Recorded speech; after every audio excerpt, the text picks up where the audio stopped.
আসসালামু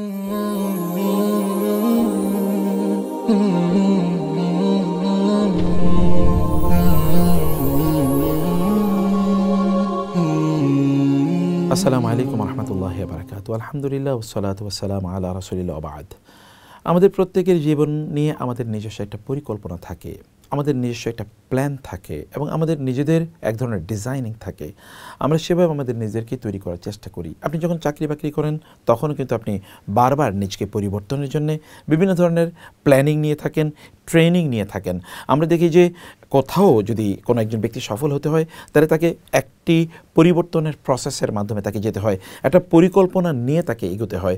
পরিকল্পনা যদি না থাকে তাহলে জীবন কোথায় যে গিয়ে দাঁড়াবে কেউ জানে না। আপনি যদি পরিকল্পনা ছাড়া রাস্তায় যদি গাড়ি চালান তাহলে কোথায় গিয়ে আপনি দাঁড়াবেন? আপনি হতে পারে রাস্তায় বড় কোনো অ্যাক্সিডেন্টের মুখোমুখি হবেন, অথবা বড় দুর্ঘটনা হতে পারে, অথবা আপনি গন্তব্যে কখনোই পৌঁছতে পারবেন না। ফলে পরিকল্পনা খুবই গুরুত্বপূর্ণ। আল্লাহ তাআলাও কিন্তু আমাদের জীবনের জন্য পরিকল্পনা দিয়ে দিয়েছেন, ওমা খালাকতুল জিন্না ওয়াল ইনসা ইল্লা লিয়াবুদুন। আমি কেবল মানুষকে সৃষ্টি করেছি, জিনকে সৃষ্টি করেছি আমার ইবাদতের জন্য। কত মানুষের জীবন এই একটি আয়াত পরিবর্তন করে দিয়েছে। কত মানুষ সারা রাত ঘুমায় না কেবল একটি আয়াতের কারণে, কারণ জানে আল্লাহ তাআলা তাকে কেন সৃষ্টি করেছেন।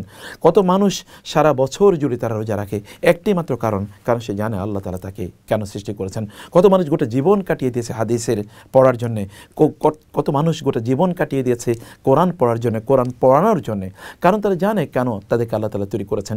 কত মানুষ হারামকে স্পর্শই করে নাই, হারামের দিকে তাকায়ও নেই জীবন ভর, কারণ হচ্ছে সে জানে কেন আল্লাহ তাদেরকে সৃষ্টি করেছেন। একটি আয়াত গোটা মানুষের জীবনকে পরিবর্তন করে দেয়। আমাদের কাছে মাহে রমাদান সমাগত, এবারে রমাদানকে যদি আমরা মোর প্রোডাক্টিভ বানাতে চাই তাহলে চলুন না আমরা একটা পরিকল্পনা করি, আমরা যে ভিন্ন মানুষে রূপান্তরিত করি। আল্লাহ যে বলেছেন আমাকে এবং আপনাকে কেবল তার ইবাদতের জন্য তৈরি করেছেন। চলুন না এই রমাদানটাকে কমপক্ষে আমরা আল্লাহর ইবাদতময় করে ফেলি, যেন আমরা বলতে পারি আল্লাহ তুমি যে উদ্দেশ্যে আমাদেরকে বানিয়েছো সেই উদ্দেশ্যে এবারে রমাদানকে আমরা সেভাবেই পরিকল্পনা করেছি এবং সেভাবে আমরা চালিয়েছি, এটুকু যেন করতে পারি। যদি আমরা এটা করতে পারি তাহলে বাকি সময়গুলো আমাদের জন্য, জীবনটা আমাদের জন্য অন্যরকম হয়ে যাবে ইনশাআল্লাহ। কিন্তু আমাদের এই রমাদান কেন্দ্রিক যে আমাদের পরিকল্পনাগুলো, এই পরিকল্পনাগুলো কখনো কখনো ঠিকমতো চলে না। এটা কেন? 10টি এমন কারণ আছে যে কারণে আমাদের পরিকল্পনাগুলো ঠিকমতো কাজ করে না। এর মধ্যে 1 নম্বর যে কথাটি আমরা বলবো তাহলে কখনো কখনো অবাস্তব কিছু পরিকল্পনা আমরা গ্রহণ করি। যেমন ধরুন আপনি হয়তোবা রমাদান আসার আগে আপনি চিন্তা করলেন যে গোটা রমাদানে আপনি কখনোই ঘুমাবেন না, আপনি সারা রাত জুড়ে ইবাদত করবেন, তখন তো আর হয়ে ওঠে না। আপনি বলেন আপনি 10 বার কোরআন খতম করবেন, তখন আর হয়ে ওঠে না। আপনি তখন বলেন না আমি কোরআনের তাফসির কয়েকটা তাফসির শেষ করব, আসলে হয়ে ওঠে না। কারণ আপনাকে ভেরি প্র্যাকটিক্যাল প্র্যাগমেটিক হতে হবে। সারা রাত আপনি নামাজ পড়তে পারবেন না, সারাদিন কোরআন তেলাওয়াত করতে পারবেন না, আপনি সারাদিন কেবল জিকির আজকার করবেন, এগুলো হবে না। সেই কারণে আপনি ছোট ছোট করে পরিকল্পনা করুন, যে পরিকল্পনাগুলো ভেরি মাচ প্র্যাকটিক্যাল। যেমন আপনি বলেন যে আমি একবার কোরআন খতম করবো, নো প্রবলেম। আপনি বলেন যে আমি কেবল কোরআনের একবার শুধু অনুবাদটা পড়বো, নো প্রবলেম, এতটুকু আপনি করতে পারেন। আপনি বলেন যে আমি কোনোদিন তারাবি মিস করবো না, এতটুকু আপনি করতে পারেন। আপনি বলবেন যে আমি জামাতের সাথে নামাজ আদায় করা মিস করবো না, এতটুকু করতে পারেন। এতটুকু ছোট ছোট ছোট ছোট পরিকল্পনা নেন। কারণ মনে রাখতে হবে যে যখন বিশাল কোনো গাছ আমরা দেখতে পাই, এই গাছ কিন্তু হঠাৎ করে বড় হয় না। একটা ছোট্ট একটা বীজ কেউ বপন করেছে, সেটাকে পরিচর্যা করেছে, তারপরে বিশাল গাছে রূপান্তরিত হয়েছে। এ কারণে অবান্তর যেন কোনো পরিকল্পনা না হয়, এটি আমাদেরকে ঠিক রাখতে হবে। 2 নম্বর বিষয় হচ্ছে যে রমাদানে যে আবাদতগুলো আমরা করি, এই আবাদতে একটা অনভ্যস্ততা আছে, মানে আমরা এই আবাদতগুলোতে অভ্যস্ত নই। এই কারণে কিন্তু রাসূল সাল্লাল্লাহু আলাইহি ওয়াসাল্লাম দেখুন রমাদান আসার আগে শাবান মাস জুড়ে তিনি রোজা রাখতেন, এবং সালফে সালেহিন তারা রমাদান আসার পূর্বেই শাবান মাস জুড়ে তারা কোরআন তেলাওয়াত করতেন। আমরা বলবো যে একটা অভ্যস্ততার ব্যাপার আছে।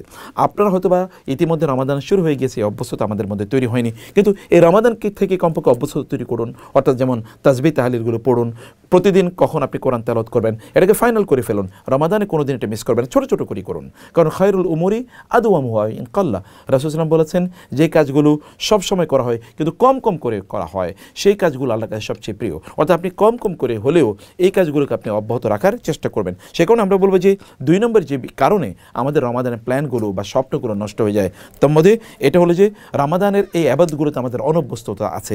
3 নম্বর যে বিষয়টি তাহলে দৃঢ়তার অভাব, মানে আমরা সিদ্ধান্ত নিই কিন্তু সুদৃঢ় কোনো সিদ্ধান্ত নিতে পারি না। আমার নিজের উপর আমার কোনো কন্ট্রোল নাই, মানে আমি আমার নিজকে পরিচালনা করার যোগ্যতা আমাদের অন্তরে তৈরি হয় না। সে কারণে ধরুন আপনি হয়তো বা সিদ্ধান্ত নিয়েছে কোরআন তেলাওয়াত করবেন, কিন্তু কোরআন তেলাওয়াত হয় না, এবং আপনি সেটাকে কম্পেনসেট ও আপনি করছেন না, সুদৃঢ় মানে দৃঢ় সিদ্ধান্ত নেওয়া, সেই সকল ব্যক্তিরা কেবল সফল যারা তাদের নিজেকে কন্ট্রোল করতে পারে। তার মনে যা চায় সে সেটা করে না, বরং সে যেটা পরিকল্পনা করেছে, লিখেছে আমি আজকে এভাবে কাজ করব, আমার এখন শরীরটা ভালো লাগে না, মনটা ভালো লাগে না, এই কারণে কাজটা করব না। নো, আপনি যেহেতু লিখেছেন সকল অবস্থায় আপনি এটা করবেন, এইভাবে নিজকে কন্ট্রোল করতে হবে। এবং 4 নম্বর যে বিষয়টি তা হলো যে জ্ঞানের অপর্যাপ্ততা, মানে অপর্যাপ্ত জ্ঞান নিয়ে আমরা যখন রমাদানে প্রবেশ করি তখন আর আমরা রমাদানে ঠিকমতো আমরা কাজ করতে পারি না।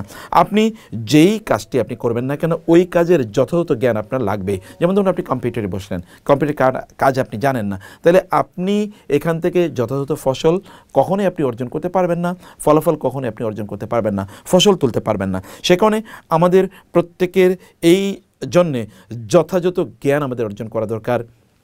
রমাদান কেন্দ্রিক fiqh of Ramadan, technique of রমাদান, এই জিনিসগুলো আমাদের অবশ্যই লাগবে।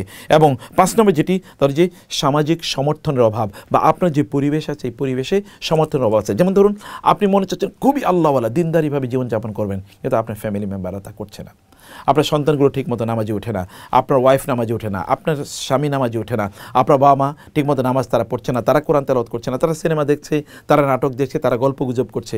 আপনার ঘরে কি আপনি একাই জান্নাতি হতে পারবেন? ইট ইজ ইম্পসিবল, প্রায় অলমোস্ট ইম্পসিবল। সে কারণে আপনার পরিবেশটাকেও জান্নাতি পরিবেশ বানান, সবাইকে নিয়ে একসাথে ইবাদত করুন, সবাইকে নিয়ে একসাথে তাসবিহ তাহলিল করুন, যেন একটা সাপোর্টিভ এনভায়রনমেন্ট তৈরি হয়, মানে প্রত্যেকে গ্রো টুগেদার যেটাকে বলে, সবাই মিলে একসাথে মানে উন্নত হওয়া, সবাই মিলে একসাথে পরিশুদ্ধ করা, সবাই মিলে একসাথে রমাদানটাকে মোর প্রোডাক্টিভ করে নেওয়া, এটি আমাদের জন্য খুবই খুবই গুরুত্বপূর্ণ। এবং ষষ্ঠ যে বিষয়টি তাহলে যে সময়ের ব্যবস্থাপনায় ব্যর্থতা আছে। যেমন ধরুন আপনি সকালবেলা কোরআন তেলাওয়াতের জন্য আপনি সিদ্ধান্ত নিয়েছেন, কিন্তু সকালে আপনি ঘুমিয়ে আছেন, তাহলে কীভাবে হবে? আপনি বলেছেন যে আপনি মানে প্রত্যেক নামাজ আপনি জামাতের সাথে আদায় করবেন, তো আপনি কিন্তু নামাজের সময় মাত্র টয়লেটে ঢুকেছেন গোসল করার জন্য, তাহলে আপনি কীভাবে নামাজ আদায় করবেন? বোনরা মনে করলেন যে না একেবারে ওয়াক্ত মতো আউয়াল ওয়াক্তে নামাজ আদায় করবেন। আপনি ওয়াক্তের সময় যখনই আজান দিয়েছে তখন মূলত আপনি রান্নাঘরে গিয়েছেন রান্না করার জন্যে, অথবা ঘর দুয়ার আপনি তখন মুছছেন, অথবা ধরুন আপনি একটু বাজারের দিকে গেলেন, একটু বাইরের দিকে গেলেন, অথবা আপনার বান্ধবীর সাথে গল্প করা, বোনের সাথে গল্প করা শুরু করে দিলেন, অথবা মনে হচ্ছে একটা ইউটিউব চ্যানেলে রান্না কীভাবে সুন্দর করে করা যায় এটি নিয়ে আপনি অথবা একটা ভিডিও দেখা শুরু করে দিলেন। তাইলে কি আপনি বা কোনো রিলসে বা শর্টসে আপনি ঢুকে গেলেন, তাহলে কি আপনি করতে পারবেন? না, সময় ব্যবস্থাপনা একেবারে স্ট্রিক্টলি কন্ট্রোল করতে হবে যে আমি এই সময় এই কাজটি করতে চাই এবং এই সময় আমি এই কাজটি করব। এবং সপ্তম যে বিষয়টি তাহলে যে ঘুমের অব্যবস্থাপনা। আপনি যথাযথ সময় যদি ঘুম না যান তাহলে দেখবেন যে অন্য সময়, কারণ শরীর কিন্তু একটা চাহিদা আছে, আপনি আপনার শরীরকে ঘুম থেকে যদি বঞ্চিত করেন, রাতে আপনি ঘুমালেন না, দিনে আপনার শরীর আপনার কাছ থেকে ঘুম কেড়ে নেবেই। অর্থাৎ আপনাকে দিনে ঘুমাতে হবে, আপনার শরীরের টান এটা আপনি অ্যাভয়েড করতে পারবেন না। অথবা আপনি কাজ করছেন তখনই আপনি ঘুমিয়ে পড়েছেন, আপনি বুঝতেও পারবেন না।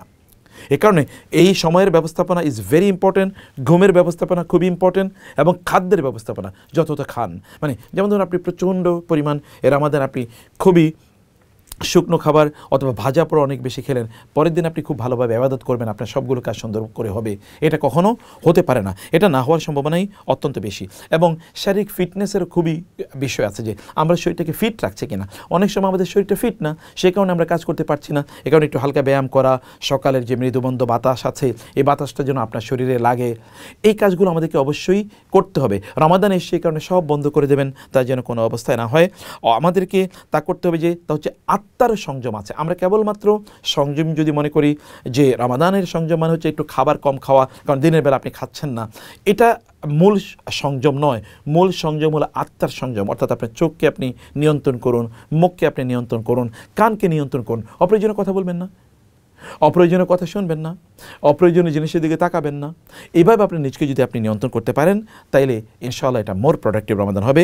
এবং সর্বোচ্চ যেটি বলি তাহলে যে প্রশিক্ষণের অভাব, মানে এই কাজটি কীভাবে করতে হয় এটার জন্য একটা ট্রেনিং লাগে। এই ট্রেনিং সেশনগুলো এখন আলহামদুলিল্লাহ যেমন আমরা এখন আপনাদেরকে বলছি, নেক্সট সেশনে আমরা হয়তোবা সেটি আপনাদেরকে বলবো যে এই কাজগুলো সর্বোত্তমভাবে কীভাবে সম্পাদন করা যায়। ফলে আগ থেকে একটা ট্রেনিংয়ের ব্যবস্থা করেন, যেটি রাসূলুল্লাহ সাল্লাল্লাহু আলাইহি ওয়াসাল্লাম রমাদান আসার আগেই তিনি শাবান মাসে তিনি ট্রেনিং নিতেন। ট্রেনিং মানে হচ্ছে রমাদান কীভাবে উত্তমভাবে পরিচালনা করা যায়, কোরআন তেলাওয়াত তেলাওয়াত করতেন অনেক বেশি, যেন হুট করে রমাদান এসছে এবং হুট করে আপনি কিন্তু আল্লাহর ওলি হয়ে যেতে পারবেন না।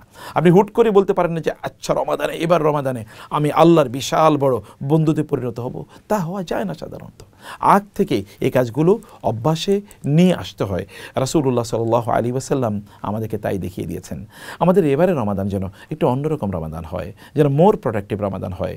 যদি আমরা সেটা করতে চাই তাহলে এই 10টি বিষয়কে আমাদের খুব কঠোরভাবে পর্যবেক্ষণ রাখতে হবে। আল্লাহ তাআলা আমাদেরকে বোঝার তৌফিক দান করুন। আল্লাহুম্মা আমিন।